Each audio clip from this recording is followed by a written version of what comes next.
Tu veux devenir la meilleure version de toi-même, autant sur le plan physique que mental? Reste sur cette vidéo, ma star, t'es au meilleur endroit. Mindset, sport, alimentation, habitude, ici je t'apprends à tout aligner pour devenir celle que tu as toujours rêvé d'être. J'espère que vous allez bien, que vous passez une bonne journée, que vous êtes en bonne santé. Moi perso tout va très bien et je suis très contente de vous retrouver dans cette nouvelle vidéo. Ma star, je te souhaite la bienvenue dans le deuxième épisode de Stronger Girl Era, la mini-série qui, je te le promets, va t'aider à devenir ta version de That Girl. Et pour ce deuxième épisode, on va parler d'un sujet qui me tient énormément à cœur, c'est celui de construire une relation saine avec la nourriture, de manger sans culpabiliser et retrouver simplement le plaisir de manger. Mais avant de commencer officiellement cette vidéo, je tenais à vous remercier parce que très récemment on a passé la barre des 1000 abonnés sur cette chaîne et ça me rend tellement heureuse. Ça peut paraître minime, voire banal même pour certains, mais personnellement ça me rend tellement fière parce que je prends tellement de plaisir à vous faire des vidéos sur YouTube. Je suis tellement contente d'avoir commencé ce format et j'ai vraiment le sentiment que ça crée un lien de confiance en plus entre vous et moi.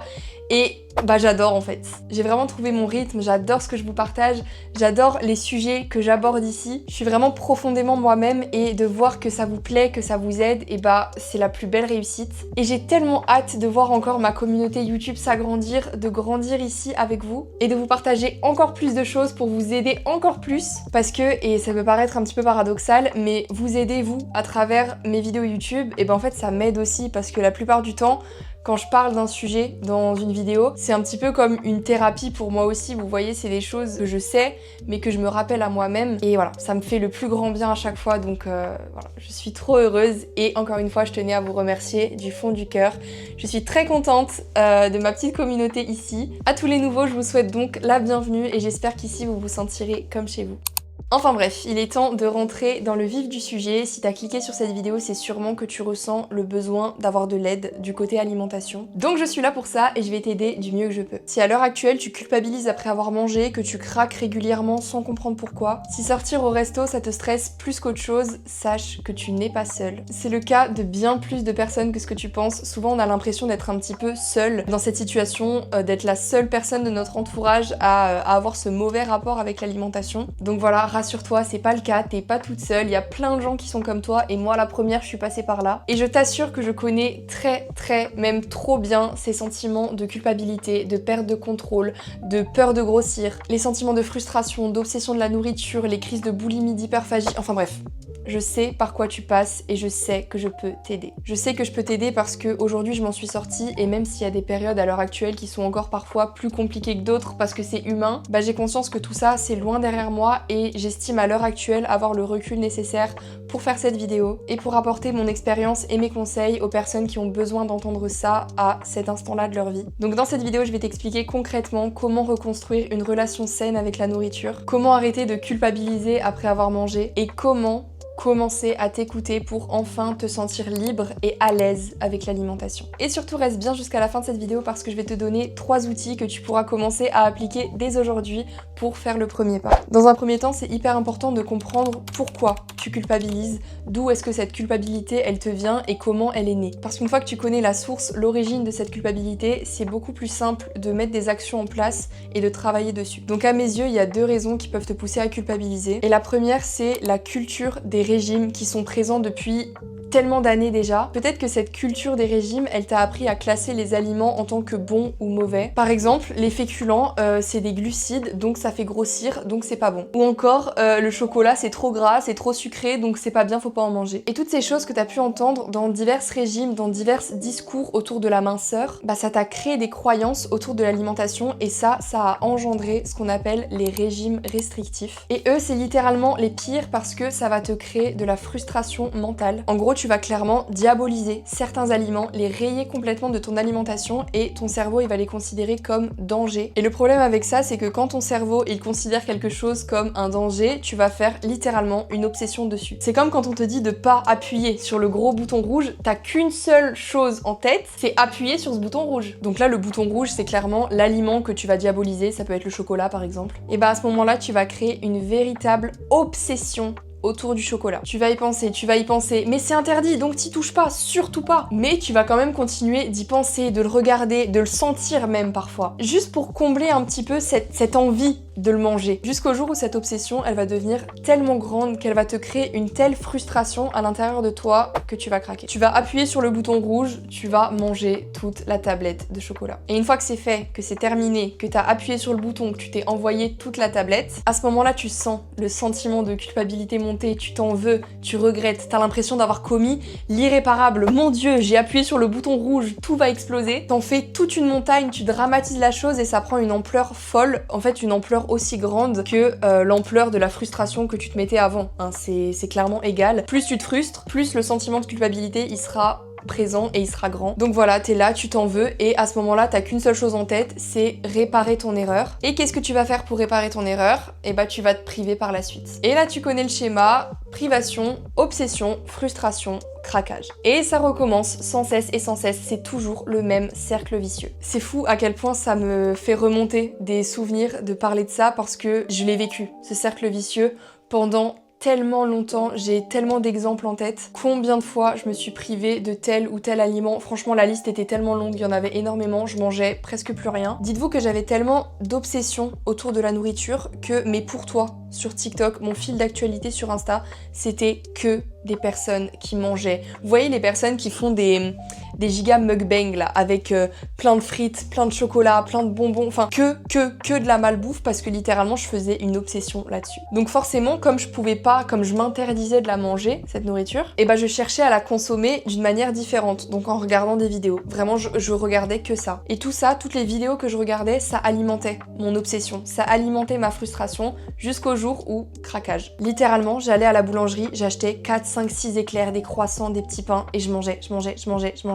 C'est un truc de fou parce que c'est vraiment quand je parle de ça à cœur ouvert que je me rends compte que j'ai guéri et que c'est derrière moi parce que avant, j'étais incapable de raconter ce que je faisais, de raconter ce que je mangeais parce que j'avais honte et c'est normal. Et aujourd'hui, je peux parler de ça librement sans avoir aucune gêne. Vraiment, j'ai encore plein d'anecdotes à vous raconter et elles viendront sûrement au fur et à mesure de cette vidéo. Donc voilà, rien n'est impossible, on peut toutes s'en sortir et cette vidéo en est la preuve. Et je pense d'ailleurs que c'est celle qui me tient le plus à cœur de toute cette mini-série. Donc bref, je vais quand même la continuer du coup. La deuxième raison qui peut te pousser à culpabiliser, c'est vraiment la comparaison. Et encore plus aujourd'hui avec les réseaux sociaux, c'est devenu tellement facile de se comparer. Il suffit d'ouvrir Insta, TikTok, de scroller 2-3 minutes et ça y est. Tu vois une fille avec un physique que t'idéalises et tu commences à repenser à la bouchée de trop que t'as pris, au petit carré de chocolat que t'as mangé, au resto que t'as fait, enfin bref, il y a plein de choses comme ça qui te reviennent en tête, des choses pour lesquelles tu culpabilisais pas forcément de base, mais le fait de voir une fille avec un physique que t'admires, avec un physique que t'aimerais avoir, une fille avec le ventre tout plat, des abdos tracés, etc., et bah ça te fait remonter cette culpabilité parce que tu te dis non mais cette fille, elle aurait pas mangé ce carreau de chocolat, cette fille, elle serait pas sortie au resto, cette fille, elle aurait pas bu ce cocktail, enfin bref, plein de choses comme ça, et donc tu penses que t'es pas assez bien, que t'aurais dû agir autrement, et tu remets en cause absolument tout ce que t'as mangé ces derniers jours, et cette comparaison, elle va encore engendrer des restrictions alimentaires, de la privation, de la frustration, de l'obsession, des craquages, etc. Voilà, toujours le même cercle vicieux, on y revient. Donc pour résumer, ce qui peut te pousser à culpabiliser, c'est simplement certaines croyances que tu as pu développer vis-à-vis de certains aliments à cause de la culture des régimes et le fait que tu te compares. Donc maintenant, comment est-ce que tu sors de ça et comment est-ce que tu reconstruis une relation saine avec la nourriture? Pour ça, je vais te donner 4 astuces et la première, c'est de déconstruire le mythe autour des bons et des mauvais aliments. Il n'y a aucun aliment qui est bon, qui est mauvais, qui te fera grossir, qui te fera maigrir, ça n'existe pas. À part pour des problèmes plus sérieux, type intolérance, allergie, etc. Là, c'est évident. Va pas manger des pâtes à la farine de blé si t'es intolérante au gluten, ça me paraît logique. Mais voilà, garde en tête que ce qui compte, c'est l'équilibre sur le long terme et pas sur un seul repas, une seule journée. Par exemple, si tu fais 3 repas par jour, ça fait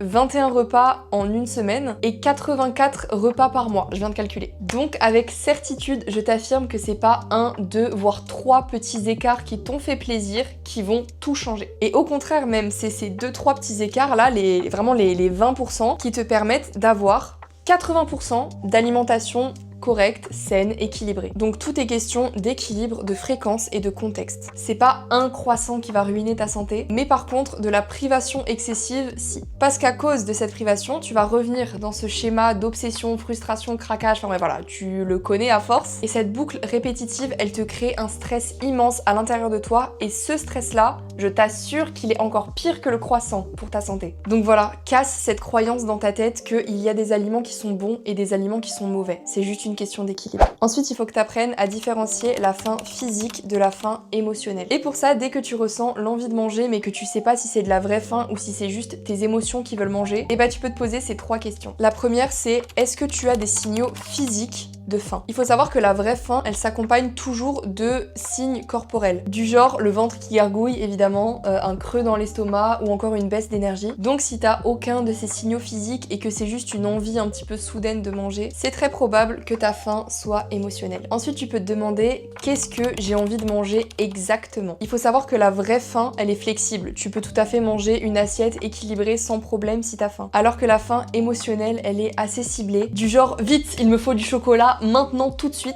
Donc si tu ressens une envie ultra précise et urgente de manger quelque chose en particulier, c'est sûrement que c'est tes émotions qui te poussent à manger. Et la troisième question que tu peux te poser, c'est comment est-ce que tu te sentais émotionnellement ces derniers jours, ces dernières heures? Peut-être que récemment t'étais stressée, anxieuse, triste, que tu t'ennuyais. Faut savoir que la faim émotionnelle, elle prend souvent sa source d'un besoin émotionnel non comblé et pas d'un vrai besoin nutritionnel. Donc demande-toi si t'as pas plutôt besoin de parler à quelqu'un, de repos, de bouger plutôt que simplement manger. Bref, en résumé, si t'as pas faim physiquement parlant, si tu veux un aliment précis de toute urgence et ou que tu te sens submergé par une émotion, c'est très probable que ta faim soit émotionnelle et à ce moment-là, c'est pas ton estomac qui a besoin de manger, c'est simplement ton corps qui a besoin d'être réconforté. Alors apprends à t'écouter pour reconnaître ce dont tu as vraiment besoin. Parce que bien souvent, c'est pas de la nourriture. La troisième astuce, c'est de t'autoriser des aliments sans culpabilité. Alors oui, ça peut paraître plus simple à dire qu'à faire. Évidemment, ça veut pas dire que tu dois t'envoyer tout le placard à bonbons, parce que si tu fais ça, d'accord, tu vas t'autoriser les aliments, mais tu vas culpabiliser. Il faut vraiment le faire à petite échelle. Par exemple, autorise-toi à manger 2-3 petits carrés de chocolat pour le dessert. Parce qu'encore une fois, si tu te retiens de manger ces petits carrés de chocolat, tu vas créer de l'obsession et dans une semaine, c'est toute la tablette qui va y passer d'un seul coup. Dis-toi que l'interdiction renforce l'envie et crée la compulsion. Alors que t'autoriser diminue l'intensité du désir et banalise la chose. Donc si tu t'autorises ces 2 petits carrés de chocolat, tu vas diminuer toute l'obsession que t'as autour du chocolat et tu vas le considérer comme un aliment banal. Donc t'auras plus cette envie d'y aller, ce sera plus le bouton rouge, tu vois. Et à ce moment-là, il y aura plus de craquage parce que t'as retiré cette obsession, donc t'as retiré la frustration, donc t'as retiré la privation. Retiens que ce que tu autorises, tu apaises et ce que tu interdis, tu renforces. La dernière astuce, et sûrement la plus importante, c'est de sortir absolument de cet aspect du tout ou rien. Et ça, c'était un de mes problèmes pendant très longtemps. Il faut pas que tu te dises, soit je suis 100% clean, soit c'est foutu. Moi, par exemple, pendant très longtemps, j'avais ce problème de me faire une assiette équilibrée, correcte, etc. Je la mangeais, et une fois que j'avais fini de manger, je ressentais le besoin irrépressible, genre, de manger un petit truc sucré, un petit truc en plus. Et en fait, en mangeant ce petit truc, dans mon cerveau, ça faisait qu'un tour. Il comprenait directement, ça y est, j'ai trop mangé, c'est foutu. Donc je passais tout le temps du 100% clean avec mon assiette bien équilibrée au complètement foutu à cause du petit truc sucré que j'ai mangé en plus. Et comme je considérais que ça y est, c'était trop tard, foutu pour foutu comme on dit, et bah je continuais de manger tout ce que j'avais sous la main, même si j'avais plus faim, mais juste parce que je me privais tellement de manger que une fois que je savais que c'était foutu, et bah hop, dans tous les cas c'est foutu, donc je mange tout. Et puis il y avait aussi le fait que après avoir tout mangé, après m'être dit c'est foutu, bah j'allais tout vomir. Et ça, c'est littéralement la pire chose à faire, sincèrement. Vraiment, le fait de me faire vomir, c'est vraiment ce qui m'a créé le déclic, d'arrêter tout ça et d'enfin commencer à faire un travail là-dessus. Et je trouve ça dommage et grave d'avoir à en arriver jusqu'à se faire vomir pour comprendre qu'il y a un problème. Donc si vous êtes dans cette situation, si actuellement vous êtes comme j'étais avant, que vous vous autorisez à vous empiffrer littéralement parce que vous savez que vous allez tout vomir après, je vous invite vraiment de tout mon cœur à arrêter ça, enfin du moins à mettre des choses en place pour stopper ça parce que ça peut vraiment nuire profondément à votre santé. Ça m'émue un petit peu de parler de ça, très honnêtement, parce que c'est quelque chose qui m'a énormément marquée et je pense que ça se voit. Donc si je peux faire passer un message, même ne serait-ce qu'à une seule personne via cette vidéo, et ben j'en profite. Sachez qu'il y a des professionnels de santé qui sont vraiment agréés pour ce genre de situation et qui sont en mesure de vous aider. Je vous mettrai un numéro juste ici à contacter en cas de besoin si vous ressentez le besoin d'avoir de l'aide, une vraie aide, quelqu'un à qui parler qui peut vraiment vous accompagner et vous apporter de l'aide. Évidemment, vous pouvez aussi m'écrire sur Insta si vous ressentez le besoin de parler de votre expérience et de ce que vous vivez. Je reçois quand même beaucoup de messages par rapport à ça, mais j'essaye vraiment à chaque fois d'y accorder du temps et d'y mettre tout mon cœur pour vraiment être à 100% et pouvoir aider du mieux que je peux. Mais c'est vrai qu'un bon professionnel de santé dans ce domaine, c'est toujours préférable. Donc voilà, encore une fois, je vous invite à vous faire aider si vous en avez besoin. N'ayez pas peur de demander de l'aide, n'ayez pas peur de recevoir de l'aide parce que ça peut changer votre vie et même au-delà de la changer simplement, ça peut littéralement la sauver. Donc voilà, je vous mettrai encore une fois en description des numéros à contacter en cas de besoin. Si ça peut aider, bah autant que je le fasse. Voilà, parenthèse terminée. Retenez de cette dernière astuce que ça doit pas être tout noir ou tout blanc. C'est pas 100% clean ou foutu pour foutu. Encore une fois, comme je le répète depuis le début de la vidéo, c'est une pure question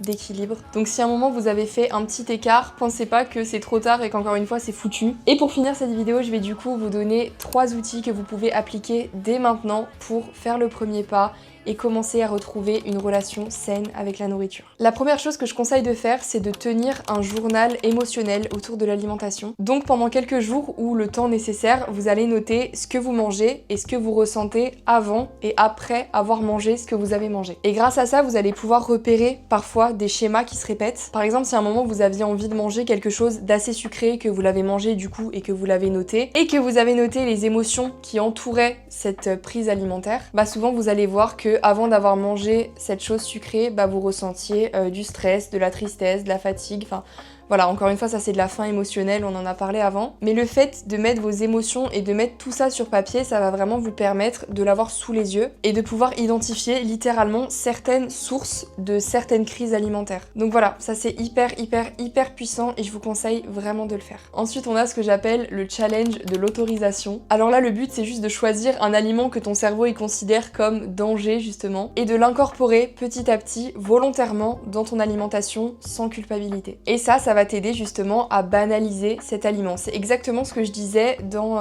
je sais plus quand je le disais, mais je sais que je l'ai dit. Et l'objectif de ça va être de pouvoir manger cet aliment sans perdre le contrôle, parce que justement tu l'auras banalisé. Et pour finir, je te conseille de poser des intentions positives avant chaque repas. Donc à chaque fois, avant de manger, tu peux te répéter consciemment dans ta tête que tu fais les choses correctement, que ce que tu fais c'est bien, que tu manges de manière équilibrée, que tu apportes à ton corps ce dont il a besoin. Et ça va te permettre de réduire ton stress autour de tes repas et donc d'éviter potentiellement de l'alimentation émotionnelle qui aurait été générée par le stress. Et voilà, cette vidéo touche à sa fin. J'ai adoré la faire et j'ai vraiment pris du plaisir à vous parler à cœur ouvert, littéralement. J'espère sincèrement que cette vidéo arrivera aux yeux et aux oreilles de qui a besoin d'entendre tout ce que je viens de dire. Donc voilà, comme d'habitude, si cette vidéo vous a plu, n'hésitez pas à vous abonner si c'est pas encore fait et à la liker pour m'encourager. Je vous invite aussi à la partager si vous pensez qu'elle peut aider quelqu'un dans votre entourage. Faites cette action, aidez cette personne. Et si vous avez des questions, une expérience à raconter ou un avis à me laisser, faites-le en commentaire, ça me fait toujours super plaisir. Donc voilà, je vais vous laisser ici et je vous dis à dimanche prochain pour une nouvelle vidéo.